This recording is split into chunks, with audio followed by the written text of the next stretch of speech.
is Robyn and I am back with another nutrition video to help you hopefully debunk some of the myths and struggles that you may have faced when it comes to diet, weight management and simply eating more healthy. In this video we are going to talk about snacking and the impacts of people cutting out food and eating less when they hear move more, eat less as part of something that they should do when it comes to fat loss and weight management. However, it's simply not the case and we want to have the opposite approach. If you are somebody that is typical of overeating at night time, a busy stressful day at work, not eating a lot, because you've cut all this food out, you dive straight into the fridge, you maybe go for that slice of ham, the grated cheese comes out, you are picking at the cupboards like the chocolates or the crisps because you're hungry, quite frankly. If that sounds like you, then this is totally applicable for you, and it's so common. Like, it's the most common thing that I see when working with clients. Now, when it comes to fat loss, absolutely, we often hear that we want to be in a calorie deficit, of which I am going to talk about more technically in future videos. However, it's not something that we need to completely dive into in great depth just at this point. But in turn, energy balance or creating a calorie deficit is simply a shift in energy balance. So when we want to lose body fat, your body is using stored body fat as energy.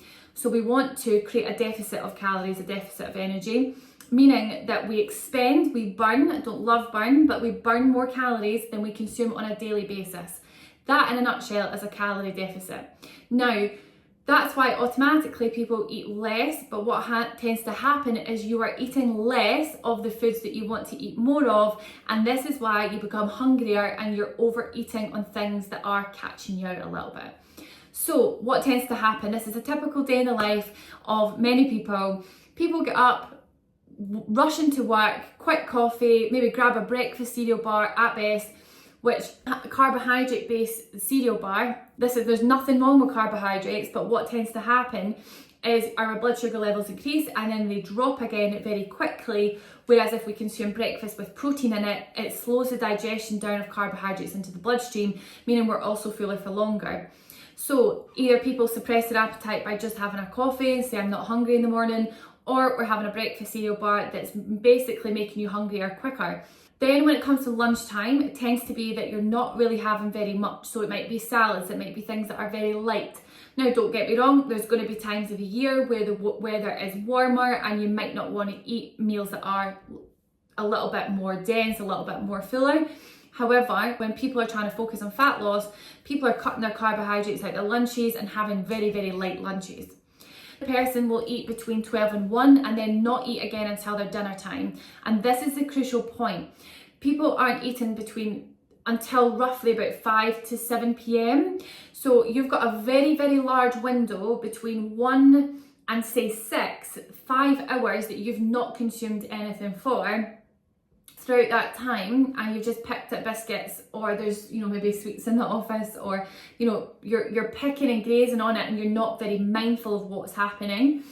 You then come home for your tea, you've had a really busy stressful day.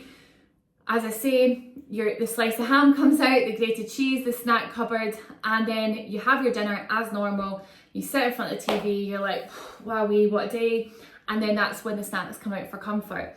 Now, one of the best things that you can do to overcome this is eat more, which I really want you to trust me on this. And if you do this for 7 days, it will really change things for you. Breakfast isn't the most important meal a day for everybody, but it is important to those that overeat, because overeating is happening because you're not eating enough food. So the first thing that I'd like you to do is start consuming something in the morning before work or as you arrive in the office. This is really important. This is going to help you stay fuller for longer. And that breakfast should be something that contains carbohydrates and protein. That's important. Then when it comes to lunchtime, make sure that you're not cutting carbohydrates out your lunch. It doesn't have to just be a salad. It can have potatoes, it can have couscous, pasta. Your lunches can look like your dinners. It is absolutely fine to have a normal serving like that. Now, this is the key point. I want you to add a mid-afternoon snack into your day. Now, when I say a mid-afternoon snack, I mean more than a breakfast cereal bar, more than a Kit Kat. I want you to have something that's nutritious and roughly between 3 and 4 o'clock. Now, this could be a small bagel thin with some slices of cooked chicken and cheese. It could be some rice cakes with peanut butter. It could be, a slice of toast with peanut butter and banana. It could be any of those things, even a protein bar at best if you can, or it could be a homemade smoothie. Now, this is to encourage you to eat more and eat more regularly.